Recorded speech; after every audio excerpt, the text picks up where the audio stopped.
Welcome to the High Ground, the podcast where we talk about. Success, motivation, and productivity. Okay, right. Hi, Scott. Hi. Hi, how's it going? Long time no see. Yeah. So introduce a little bit about yourself. So basically, I'm 21, very young to be talking about motivation, success, and whatnot. But essentially, I've been a little bit about my life. I've been volunteered with a global youth organization called AYO. And I focus towards youth empowerment and women's rights. I'm also a competitive public speaker, recently retired. I hold a couple of national titles, and besides that, I love cooking, although I'm a terrible cook and burnt almost everything I make. So yeah, that's about me. Cool. Cool, cool. All right. Do you solemnly swear to tell the truth, the whole truth, and nothing but the truth? So help you God. Uh, well, see, truth is very subjective, so I'm gonna say I'm on the fence on that because I might be telling the truth based on my perception of the truth is, although what other people's perspective of the truth might not be the same alignment of my truth. Complicated at the same time, but well, I don't usually swear, but hey, I guess so. I guess so. Let's just say I guess so. Yeah. Well, yeah. Well, we'll let the audience sit on that and figure that one out. Okay. So motivation, productivity. Where do you want to start? Motivation. Yeah. So I have a couple of points that I feel really strongly about. Um Although most of these points are relatively controversial in today's society, mainly because I believe the society has some sort of picture perfect, idealistic approach to humanity, to life right now. One very common concept of how humans should live life to the fullest is the Asian concept. Kristy, are you familiar with the Asian concept of living? No. What is the So Asian cup? the Asian concept of living is okay. Maybe that the term is not like generalized yet, but the Asian concept of living is actually uh going to school, get a degree, get a good job, get married, have children, retire. That's like the Asian concept. Like every parent wants their children to, oh, get a good job. Anything between a doctor, engineer, or a lawyer is acceptable. But if you Okay. are terrible at studying, become an accountant. So that kind of thing. But and then there's this generalized rule of today's society. People imagine success and reaching a good concept of life is through something very carefree in some sorts of ways, like a YouTuber. That's a very popular career option nowadays, although most of them end up in unemployment or they are actually called unemployed. I wouldn't consider them YouTubers. Oh, that is touchy. But anyway, success is to me is very objective or subjective. You see, okay, look at a soldier, for example. So, how does a soldier define success? Okay, so now many of you might not be soldiers. So, let's just say you play a video game. So, in every video game, you have checkpoints and you have objectives, right? So, to reach an objective, say to kill a certain person, to complete a certain number of tasks, that's an objective. So, a soldier say he needs to rescue a target, secure a location. That's his objective. That's his objective designated to him by his CO, his commanding officer. So Okay. All right. yeah, and I'll just interrupt yeah, you real quick. So the soldier lifestyle, when you talk about the Asian concept of living, I'm thinking like a very traditional um sense of living where it's like a very yeah, traditional values. I wouldn't say this is even like Asian. I think that it existed even in the West, like hmm, maybe like 4 years ago, I don't know, in the 50s or something. I don't know. Where it was like uh pick yourself up by the bootstraps kind of thing, and it's like, oh, the maybe not necessarily the parents would say like which career path. I think that's particularly Asian. But Yeah. it's also a Western thing. It could be, what I mean. I've heard it there too. Where, they ask their children to go into certain like career paths that are technically would have a straight career path to be quote unquote successful. Um how does that correlate with the soldier concept? I'm getting to it. I'm getting to it. I'm getting to it. Okay, so you see, the family standpoint, right? Okay, I had this thought in my mind, but somehow it just drifted some parts away when I got to my next point. So look, I'm getting there. I'm getting there. So essentially, what I think the family concept of success, right? That's fixed. That's fixed. That's objective success because you reach a certain point in life, right? So, say you're getting married, having children, that's a point in your life, which can be considered a point of success. Okay, you've reached the point of success, then you die, whatever. A nice funeral, yeah. So, a soldier, right? They don't live well. Okay, let's just say this in the perspective of World War One and World War Two. Depending on what country you're from and what war you're and what parts of the world you're fighting in, if you read any documentary one, a soldier's how do I say this? Is lifespan, lifespan, it sounds like you're talking about expired food, but anyway, a soldier's lifespan is very limited. So they live like day to day, like literally day to day, no, not even day to day. Some parts of the world, like in the War of Vietnam, soldiers there live hour to hour. So depends on what position you're holding in the army, your lifespan is actually drawn down significantly. So, and the concept of like okay, maybe not the Asian culture, but I would believe I do agree with your point. The Western world did have this um point of well, point of view similar to like what the Singaporeans call kiasu culture, worrying that they're not enough. I believe the Western world did have that, but somehow they just like they westernized, as we Asians would call it, and became I, yeah. yeah, they become like so like they become like they don't care really. Like, okay, so what? So what if I drop out of school? So what? I don't care. I'm gonna live life to the fullest. So you know what I'm saying? Okay, yeah. Yeah, Then I feel like that there's also like I feel like there's also like what do you call it? I think okay, so traditionally these values be considered more conservative, I guess. Conservative. yeah, yeah. Yeah, I think we just continued it in like a modified form. Hmm. Yeah, we sure did. We sure did. We sure Yeah, did. Yeah. sort Took of. the road But not that's taken. shifting a lot nowadays too. Yeah. Yeah. So yeah, as I was saying, Hmm. so essentially the soldiers groups okay, soldiers groups. Oh my God. Okay, so essentially they're living day to day, right? So their uh objective goal is to complete their tasks, sure, protect their country, you're serving their country, you're dying for your country. Yes, yes. Not to discredit any veterans out there. Although some wars that people fought are very much debatable, whether it's for political or for safety or security. I'm not gonna say which country. I'm pretty sure you guys can guess which ones. The subjective one, the subjective goal of success for a soldier, I can strongly say, although I've never served before, is getting back home to their families. Getting back home to the families, getting back home to the kids, getting back home to the brothers and sisters, getting back home to their parents. So that's the subjective success because they need to go back. They have to go back. They can't die there. I mean, they can, but they don't want to. So that's subjective success. So they live day to day compared to how most of us live like year to year or decade to decade.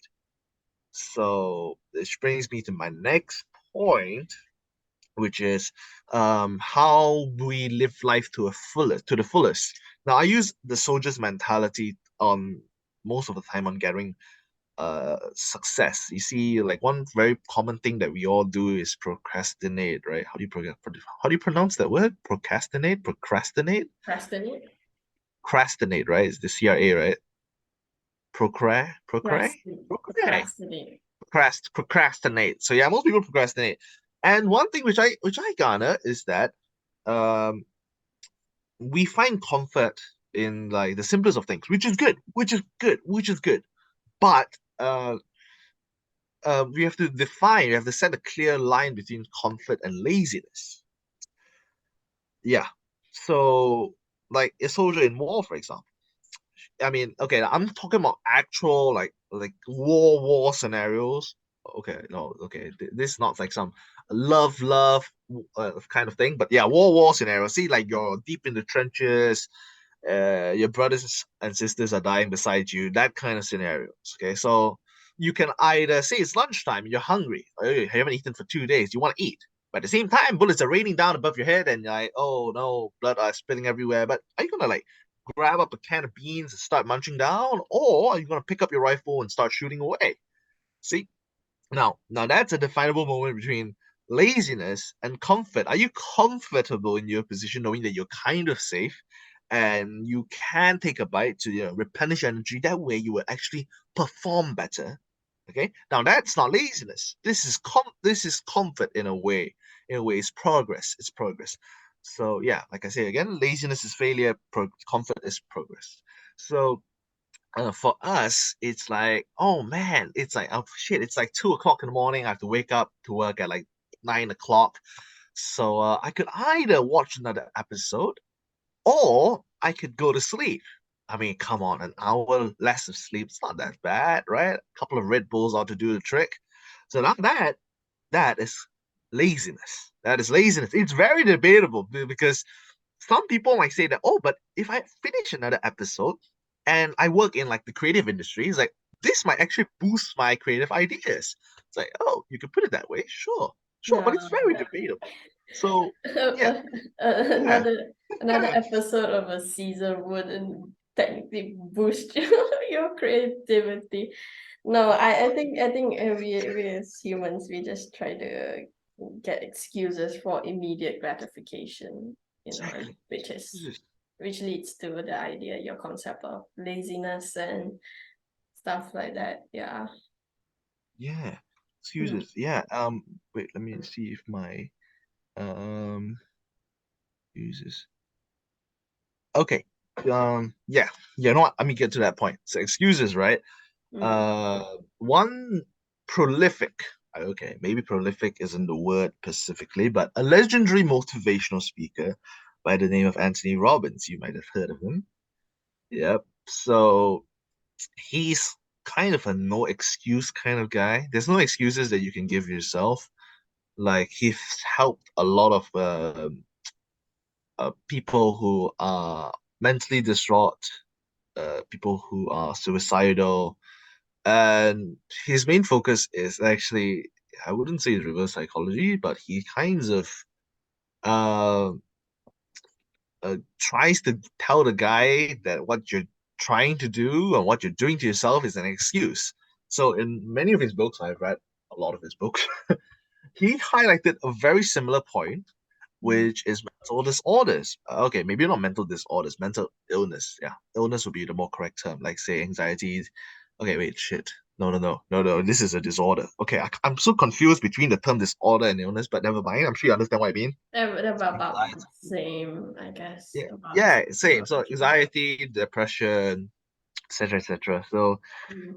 he actually looked towards depression, and he said that depression is fake.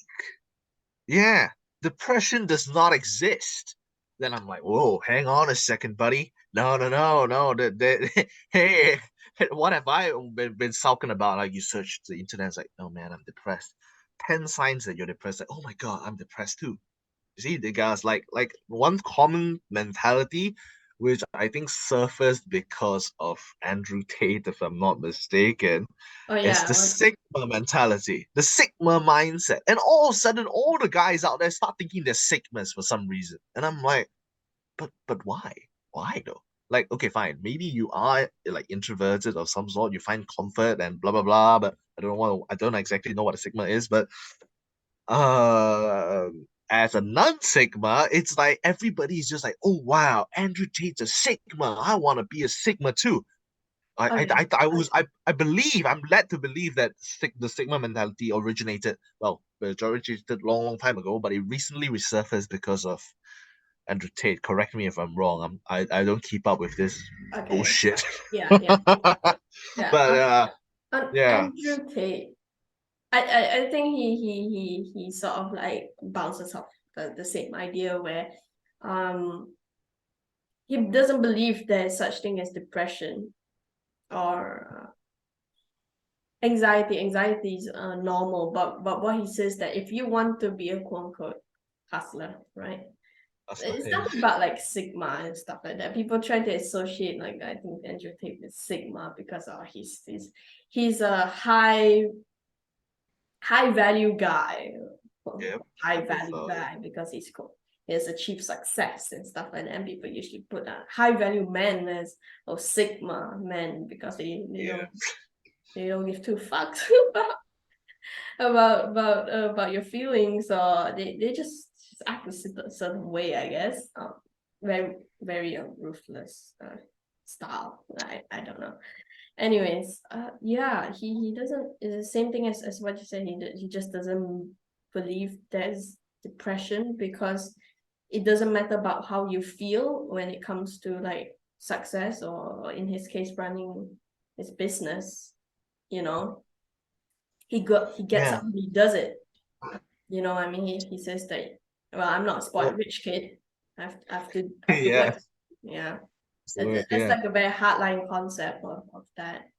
Yeah. Yeah, yeah, it's very debatable. A lot of people are employing his mindset, which I, I don't, I wouldn't say I agree with most of the things that he says because I mean, at this rate, I don't even know why. I watched one video of his and like 10 of his videos pop up on my feed, and I'm like, okay, okay, you know what? That's fine, that's fine, that's fine. But some of his points, most of his points I don't agree with, but some of his points does kind of make some sense to me at least, because I was okay. I was brought up in a very comfortable environment. Not to say like I come from a wealthy family. No, I come from a place where my parents were okay no matter the results.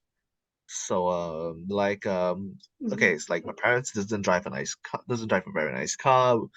We don't stay in a very shitty place, but we don't stay in like a bungalow either. So I was brought up from a very I brought myself up in a way, in a very competitive manner. So everything that I did in life, I wanted to be the best in it. So there was a point in So yeah. your parents didn't have any pressure on you No, when no, no, no. They were complete the just opposite. They were telling me not to pressure myself too much. oh, okay, So okay. I keep on pressuring myself to be the best in everything I do. Okay, I didn't pressure myself to be that bad, but I pressured myself to be at least top three in everything. Any competition, anything that I did, I had to be the top three. If I want to do something, I have to do it to my fullest, which is why I don't attempt to do something which I am not really good at. Like once I took part in a badminton competition, having never played badminton before, bad idea.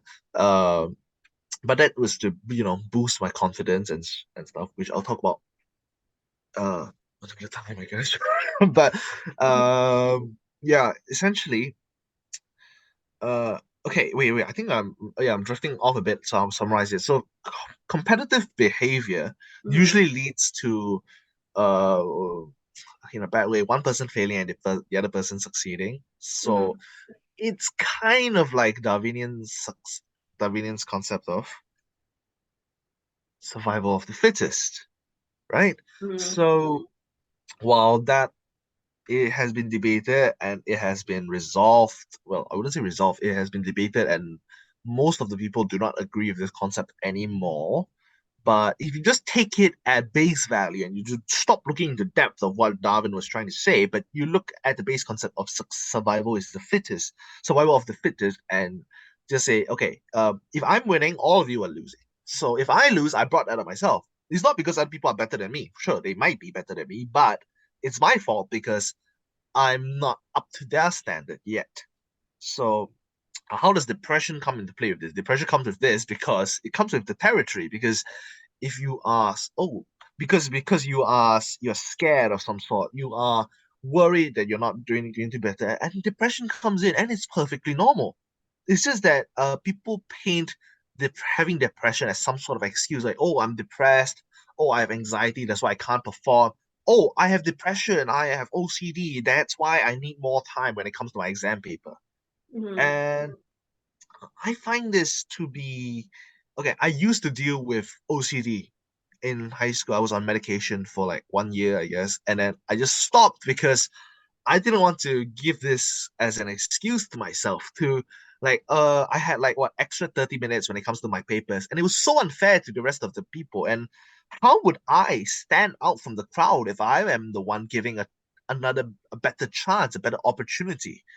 Right? So if I wanted to reach a high ground, I have to do it by myself, not like rely on other people's kind-heartedness. Oh, you get 30 minutes because you have OCD, depression, blah blah blah. No, this is bullshit. It's a terrible concept. So you need to start relying on yourself because in the real world, not Andrew Tate's real world, but in the real world, you have various opportunities given to you. And most of these opportunities, you have to reach out for yourself. You can't rely on other people. So, like, other people are going to be gunning for the opportunities as well. Um, Such as my next point, shooting first and thinking later. Like, like a lot of people say shoot first, ask questions later. Uh, so we need to stop giving ourselves the excuse that we have we can do it later, those kind of excuses. We need to stop quoting mental illness as the problem of our not being successful. Like we need to stop quoting the environment per se. We need to stop blaming our parents for not giving us I don't know, a nice healthy relationship, whatever. You need to stop blaming your friends for being more successful than you. Oh, they're more privileged than me, therefore it is fine for them to be more successful than me. No, you need to start blaming yourself. Yes, you need to start blaming yourself because it's your fault. You brought this on yourself. Okay? If you die poor, it's your mistake. Yeah, who said that? I have no idea because like a lot of people start posting those like stuff on like social media saying like, oh, like Bill Gates said this, Emma Watson said this, and I'm like, you know what? I don't even know who said this at this point. But what matters is you need to accept accept failure, but never accept defeat, just like in Karate Kid. Mm. Never accept defeat. Never accept defeat because while on the floor, you can still sweep the guy's leg, take him down, fight dirty. Because in life, it is just like a cobra pit. You're fighting for survival. So, in my concept of shooting, not my concept, but yeah, I follow this concept. In shooting first and thinking later, there are so many opportunities in life that I missed because I needed to think first. I was worried about the repercussions. Now I'm talking about positive opportunities, okay, not something negative. It's like, oh, if I punch this guy in the face with his friends, I back him up and punch me in the face. Now that's something worthwhile thinking. Okay, I'm talking about positive opportunities. See, for example, dating. You see a beautiful girl, you want to walk up, talk to her, but it's like, oh no, I don't think that's such a good idea. I mean, my hair, my shirt, my face. Oh, I got face problem. Oh, how? So yeah, that's a problem. And it's like if you see a job that you want and like, oh, there's 10 applicants for this job already. It's okay. If I apply, right, they have too many people. It's okay, I apply for the job, find a better job. No, you won't. You won't find a better job. Maybe you will, but most of the time you need to shoot first. You need to shoot first, think later. Don't worry about it too much. Don't worry about it too much, literally. So, like for me, I'll give you one last example of me. So um, I applied for this competition. It was a photography competition back in 2017. Now I had a very shitty camera. I used my just used my phone. It was an iPhone 5S, which not that bad. It wasn't that bad. But what happened was this competition had over 2 to 3 thousand participants every year. And I'm like, okay, if I join, it's like winning the lottery at this rate. Not that hard, but like still, my odds were like 0 to none. And especially since I had such a small camera and didn't know anything about photography. But I just went for it. I went for it. Because like, think about it later. Who cares? Just try, just shoot first. I shot first, and guess what? I got top five.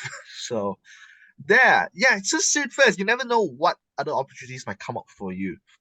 And this comes to my last point, which is essentially escaping your cycle of failure because all of us in some way or another we're not okay we are scheduled to fail.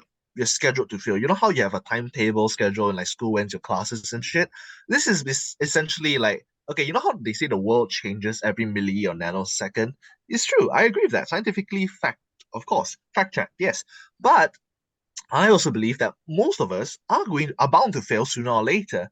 So, one of these guys, whose name I do not remember, uh, John something something. He's an author of this book called "Sometimes You Win, Sometimes You Learn." So you don't lose, you learn. So failure can be considered as a learning opportunity, and therefore, in this schedule of failure, most of the time we are scheduled to. Well, most of the time we are scheduled to fail in some point of our lives, like say for example, you really wanted that job, but at the same time you tried, you shot first, you thought about it later, but later they said, oh sorry, you couldn't get the job. And that's fine, because that it could be a learning opportunity. If you dwell upon that and think that, oh man, I am a failure, then you really are a failure. You deserve to be a failure. But if you think about it, like, and say to yourself, okay, this is a learning opportunity. I learned about the points that I should have made in my next interview for my next job application. So, and essentially, we're rotating in this cycle of failure. And what we need to do is just break free and don't accept failure, but understand failure. What is failure to you? And once you understand failure, you can turn failure um, into Motivation. learnings, into education, to knowledge, and turn that into motivation, which drives to productivity, which drives you towards success. Oh Yeah. man, I should run for Prime Minister.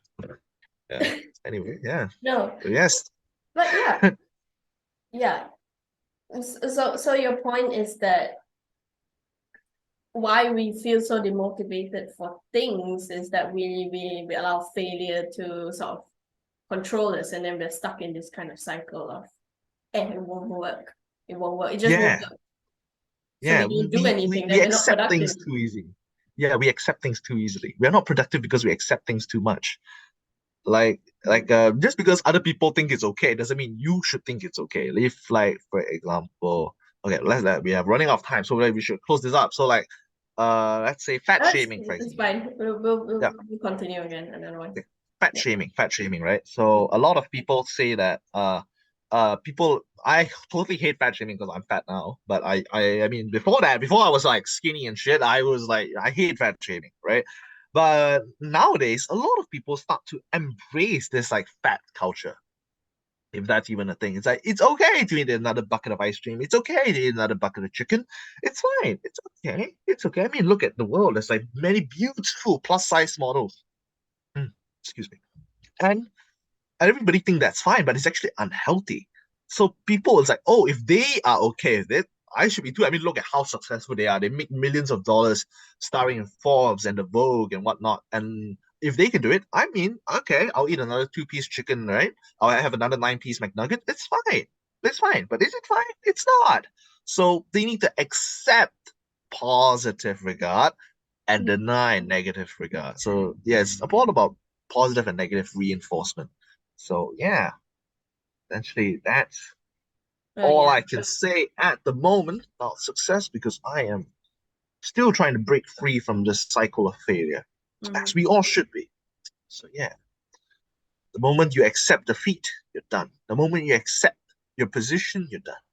It's just like As in chess, you keep on moving. Yeah, accepting like the same thing that you said about accepting to eat and to get fat, I mean, I think it's just it's indulgence, and then indulgence becomes comfort. Mm, Yeah, leads back down to your point. yeah, cool. Yeah. Oh, yeah, and look at the time. Look at the time. So thank you so much, everyone, for uh, listening. You can debate your Yeah. points, leave them down in the comments below. If this is getting posted to YouTube, leave it down in the comments below or whatever else. Mhm. Yeah, yeah, yeah, yeah. Okay. Yeah, you know what? I should just let the speakers close up, and I'm just Have, gonna. have, have a good one. Yep. Okay. Thank you, Scott. All Okay, right. thank you. Take Bye. care. Bye.